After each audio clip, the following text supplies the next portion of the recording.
Saya punya guru, ulama besar ahli tafsir. Saya membayangkan ulama besar, mereka tidak megang HP dan menghabiskan waktu untuk mengajar umat, menkhatam Al-Quran berkali-kali, tapi mereka setiap 1 bulan kosongkan 3 hari untuk berkhalwah sama Allah, bersendirian sama Allah. Guru saya punya satu kamar di rumahnya. Ketika beliau masuk kamar ini, tidak keluar selama 3 hari. Makanan, minuman dimasukin dari bawah pintu kamar. Memang di setting pintu kamarnya agak tinggi. Luar biasa, fokus betul-betul ibadah, zikir, salat, tidak boleh diganggu. Setiap bulan minimal 3 hari. Itu namanya khalwah. Khalwah, bersendirian sama Allah. Ini ulama besar masih menyempatkan waktu untuk berkhalwah, bermunajat, bersendirian sama Allah Subhanahu wa taala. Kita aja gimana? Mohon maaf, setiap hari dosa, setiap hari cuci mata, setiap hari berbagai macam-macam, setiap hari masih belum sempurna ibadah, dan kita belum ada waktu untuk berkhalwah, bersendirian sama Allah. Dan menurut saya minimal setiap 40 hari ada 3 hari bersendirian sama Allah. Itu minimal. Kalau bisa di dalam 40 hari itu jangan bicara sama siapa-siapa, matiin HP-nya. Kira-kira bisa nggak? Nanti saya fikir-fikir dulu. Mau fikir-fikir dulu. Saya kasih latihan, amalan. Mulai sekarang, saya mohon Bapak Ibu sampai besok. Sekarang kira-kira jam 10. Sampai besok jam 10. Jangan bicara sama siapa-siapa.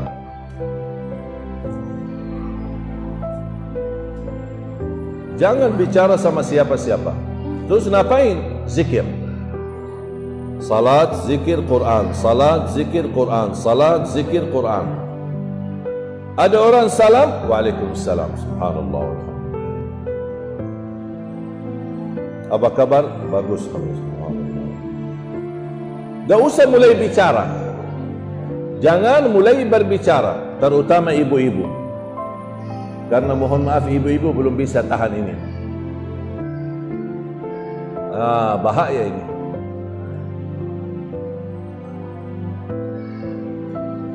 Kira-kira bisa nggak ibu-ibu tahan ini? Bisa? Gatal ya? Kalau tak ngobrol gatal ya? Kalau tak cerita gatal ya? Tolong latihan. Saya tidak minta, jangan dipaksa. Tapi saya ingin sejauh mana kita mampu mengendalikan diri.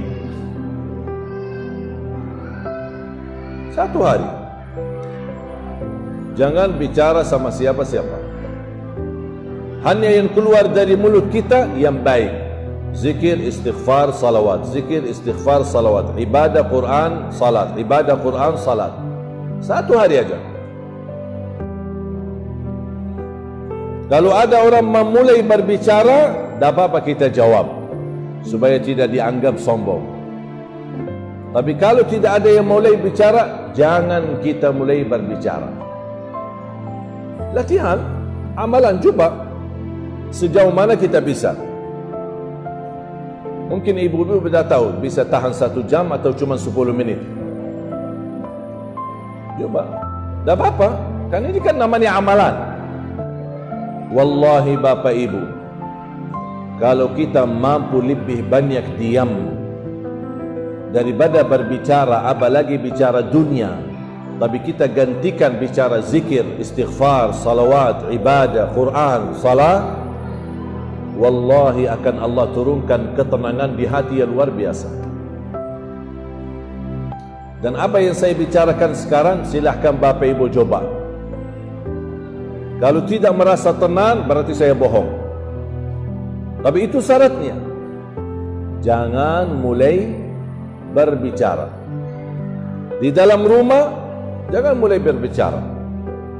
Kalau punya suami, izin sama suami. Pak, izin ya, 24 jam saya tidak mau bicara sama Bapak. Apaan itu? Ya saya dapat ilmu dari si Ali. Apaan ilmu itu? Ilmu sesat. Tak apa-apa, ini hanya sebatas latihan. Apa tujuan saya? Apa keinginan saya? Untuk menjaga kesucian hati.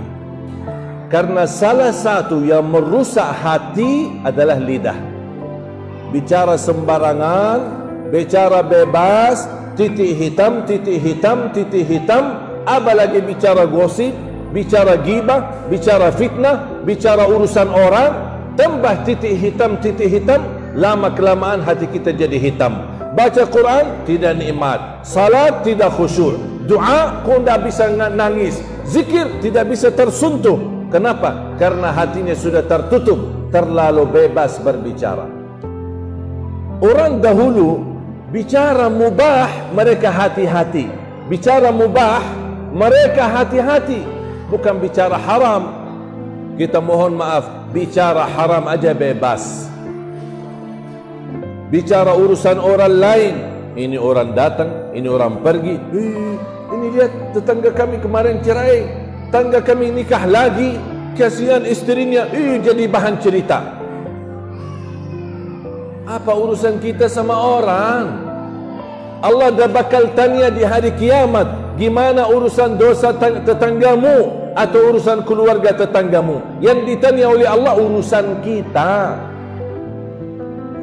Masa kita lebih banyak tahu urusan orang daripada memperbaiki urusan kita? Apa kata Imam Syafi'i? Coba nasihat Imam Syafi'i, tuliskan dengan emas. Kata Imam Syafi'i, kalau kita sibuk memperbaiki aib diri kita, tidak bakal ada waktu melihat aib orang lain. Kalau kita sibuk memperbaiki aib kita, man syaghalahu aibuhu an aibu nafsihi 'anil nas lam yajid waqtan li fathi 'uyubin nas. Barang siapa yang membuka, mempelajari, memperbaiki aib dirinya sendiri, tidak bakal ada waktu untuk mempandangi aib orang lain. Kenapa tidak ada waktu? Karena memang aib kita terlalu banyak, kekurangan kita masih banyak, kesalahan kita masih banyak. Makanya kita harus terus memperbaiki. Itu namanya muhasabah. Dan semestinya muhasabah, kalau khalwah, setiap 40 hari 3 hari khalwah, bersendirian. Kalau muhasabah, setiap 3 hari sekali. Kalau tidak bisa setiap malam, setiap 3 hari sekali harus kita muhasabah. Harus kita menyadarkan diri, jangan sampai terlalai dari urusan dunia, kesibukan urusan keluarga. Akhirnya lama kelamaan tambah kita sadar sudah meninggal dunia, belum dapat husnul khatimah. Na'udzubillahi min dzalik. Sudah faham Bapak Ibu? Sudah jelas? Saya akhiri 3 amalan.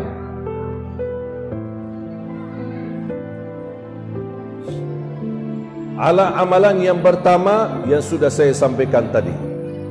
Usahakan mempertahankan lidahnya, tidak berbicara sembarangan.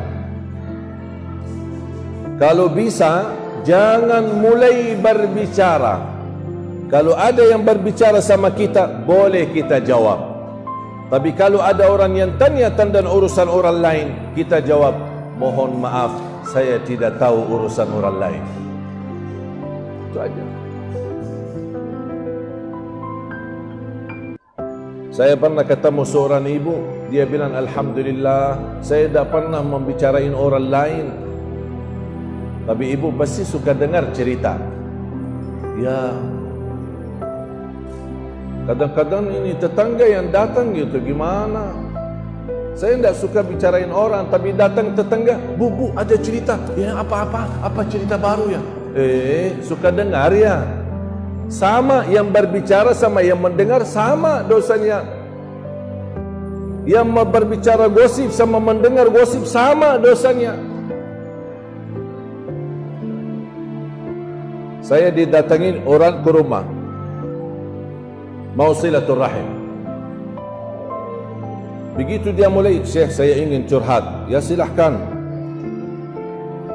Sebenarnya saya pernah mendengar ada seorang ustaz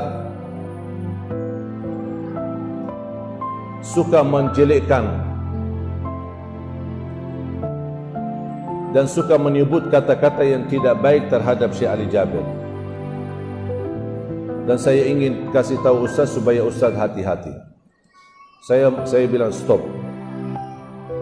Mohon maaf, urusan kamu apa? Ustaz itu bicarain saya. Urusan kamu apa? Dia yang berbicara dan kamu menjadi tugasnya syaitan menyampaikan berbicaraan itu. Berarti kamu syaitan. Kalau kamu datang silaturahim, ahlan wa sahlan, silahkan. Tapi kalau kamu datang membawa cerita orang ke saya, lebih baik keluar dari rumah. Saya tidak mau tahu dan saya tidak mau dengar. Yang mau berbicara, biarin. Yang pusing siapa? Dia. Yang berdosa siapa? Dia. Kenapa saya pusing? Saya tidak mau tahu siapa yang memuji saya atau siapa yang menjelekkan saya. Saya tidak peduli. Yang puji saya tidak peduli, yang menjelekkan yang saya juga tidak peduli. Yang saya pedulikan hanya ridha Allah. Allah senang, saya kerjakan. Allah tidak senang, saya tinggalkan. Jangan yang dikejar ridha manusia. Jangan yang dicari nilai manusia. Apa kata orang? Tak usah dengar apa kata orang. Karena perkataan orang tidak selalu memuaskan, tidak selalu menenangkan hati. Mungkin hari ini orang-orang bisa memuji kita, besok orang yang sama menjatuhkan kita. Manusia berubah. Tapi kalau Allah ridha dan ridha Allah selama-lamanya, tidak mungkin dimurkai lagi. Tapi kalau manusia hari ini senang, besok ada satu kejadian bisa berubah lagi. Apalagi media. Media lebih jahat. Sebentar mengangkat orang, tiba-tiba menjatuhkan orang. Sebentar membahas banyak, tiba-tiba membahas jeleknya orang. Na'udzubillah min dzalik. Hati-hati. Tak usah tahu tentang cerita orang. Tutup telinga. Dengarlah yang baik. Kalau ada cerita urusan orang, mohon maaf. Kecuali kalau bapa ibu mau mendengar supaya bisa bantu, bisa ikut membantu mencari solusi masalah yang mereka hadapi dalam rumah tangga mereka. Dan ingat ancamannya, barang siapa kata Rasulullah SAW, man tatabba'a awrata akhihil mu'min tatabba'a Allahu awratahu wa fadahahu walau fi jawfi baiti. Barang siapa yang ikut aib seorang, tetangganya dan rumah orang lain, akan Allah buka aib rumahnya sendiri walaupun dia sembunyikan di dalam rumah. Itu ancamannya.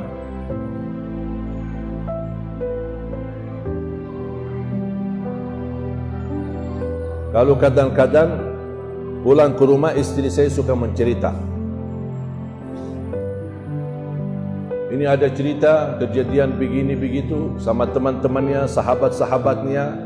Saya bilang, sayang,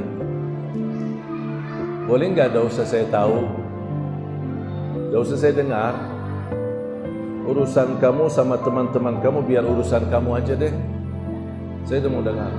Terbeban fikiran, terbeban hati, apalagi timbul nanti buruk sangka atau kita bisa memfitnah. Tak usah.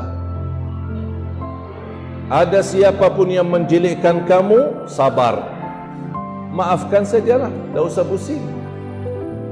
Siapa yang memuji kamu dan senang sama kamu, jangan terlalu berfoya-foya dan bangga, karena bisa menjatuhkan hatimu. Udah biarin aja. Kalau ada orang pujimu, yang diucapkan Alhamdulillah. Allah yang menggerakkan lidah mereka mengucapkan pujian itu. Kalau ada orang menjelekkanmu, Alhamdulillah, Allah uji saya melalui lidah orang lain. Sudah selesai. Belajar. Kalau ada yang salah sama kita, saya selalu berprinsip, ya Allah, kalau ada yang salah sama saya, ampunilah dia. Kalau ya Allah saya salah sama siapapun, ya Allah ampunilah aku. Sudah selesai. Tidak usah panjang lebar. Tidak usah tahu siapa yang salah sama kita, siapa yang menjelekkan kita, siapa yang fitnah kita. Tidak usah tahu. Wallahi bakal pusing, stres, tambah kerjaan baru, tambah urusan baru, dan bikin beban fikiran. Kenapa dia bicarain saya? Kenapa dia begini? Kenapa dia begitu? Tapi kalau kita sederhana, ya Allah, kalau memang dia salah sama saya, ampunilah dia. Kalau saya yang bersalah, atau saya yang membodohi, atau saya yang memfitnahin dia, ya Allah ampunilah aku. Itu akhlak Nabi Muhammad sallallahu alaihi wasallam. Mau Bapak Ibu tiru akhlak Nabi Muhammad? Itu akhlak. Akhlak Nabi Muhammad tidak pernah berbicara kotor, tidak pernah berbicara jelek. Bahkan Rasulullah SAW bersabda, "Man kana yu'minu billahi wal yawmil akhir, falyaqul khairan aw liyasmut." Barang siapa yang iman kepada Allah dan hari akhir, berkatalah yang baik atau diam.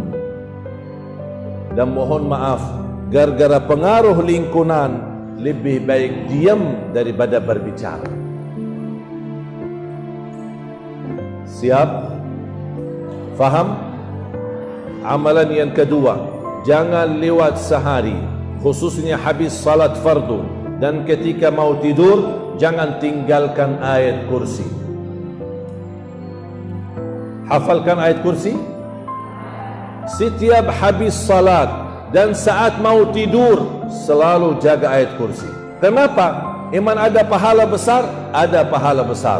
Rasulullah SAW bersabda, barang siapa yang membaca ayat kursi setiap habis salat, laisa bainahu wa bainal jannati illa ayyamut, dijamin masuk surga dan tidak ada sesuatu yang mampu menghalanginya. Allahu Akbar. Satu ayat jaminan masuk surga, syaratnya setiap habis salat dibaca, dan dibaca di saat tidur. Barang siapa yang membaca ayat kursi di saat tidur, akan dijaga oleh Allah dan tidak didekati oleh syaitan. Mohon maaf Bapak Ibu, anaknya sudah terlanjur tidur, tak apa-apa, sambil usap kepalanya, bacakan ayat kursi. InsyaAllah dilindungi oleh Allah dan tidak didekati oleh syaitan. Faham? Yang terakhir, yang ketiga, jangan tinggalkan sedekah subuh. Pernah enggak dengar ceramah saya sedekah subuh? Pernah? Tausiah? Di mana dengar? Di YouTube. Sudah, nanti Bapak Ibu pulang ke rumah, mohon buka YouTube-nya. Tahu kan YouTube saya? YouTube si Ali Jabir. Jangan lupa subscribe ya. Biar insyaAllah terus belajar. Jadi begitu belajar, sedekah subuh sangat dahsyat. Dan salah satu rahasia di sedekah subuh, sebenarnya sedekah setiap waktu, setiap saat bagus, banyak manfaatnya. Tapi sedekah subuh khusus memiliki keistimewaan yang berbeda. Dan setiap Bapak Ibu bersedekah di waktu subuh maupun di waktu yang lain, mohon jangan lupa doa. Saya yakin semua Bapak Ibu orang dermawan, orang suka berbagi, suka bersedekah, tapi yang sering tertinggal doa habis sedekah. Suka lupa ya? Kadang isi gantung amal, udah isi terus diam. Padahal sedekah yang disertaikan doa, sedekahnya akan kabul dan doanya pun akan makbul. Contoh, begitu isi sedekah, ya Allah aku mohon dengan berkat sedekah ini, titipkan pahala sedekah ini untuk kedua orang tuaku. Ya Allah dengan berkat sedekah ini, mudahkan urusanku, sedang lagi ada hajat atau urusan. Ya Allah aku mohon dengan berkat sedekah ini, berikan jodoh yang bisa memimpinku dunia dan akhirat. Ya Allah, dengan berkah sedekah ini saya lagi sakit. Saya mohon ya Allah, dengan berkah sedekah ini sembuhkan penyakitku. Ya Allah, dengan berkah sedekah ini berikan ya Allah kemudahan bisa ke tanah suci ya Allah, haji dan umrah dan ziarah Nabi Muhammad. Itu namanya sedekah tawassul doa. Doa tawassul bis sedekah. Tapi tolong, kalau boleh saya usulkan, satu kali sedekah fokus satu kali hajat. Jangan sedekah niat koin tapi doanya sampai terbit matahari. Malu sama Allah. Panjang kata malaikat, kepanjangan. Kau sedekah ni cuma koin, teng koin aja. Tapi doanya kau lama-lama banget. Satu kali sedekah, satu kali hajat. Tolong ajarin anak-anak kita sedekah, apalagi mereka ada ujian atau belajaran sekolah yang merasa kesusahan dan kesulitan. Tanamkan mereka dari kecil suka berbagi, bukan hanya menerima. Suka bersedekah, bukan hanya menerima. Menjadi anak yang ikhlas, dan ketika dia menghadapi sesuatu, ajarkan dia supaya dia tertanam selalu hajatnya dia meminta sama Allah dulu sebelum meminta sama orang tua.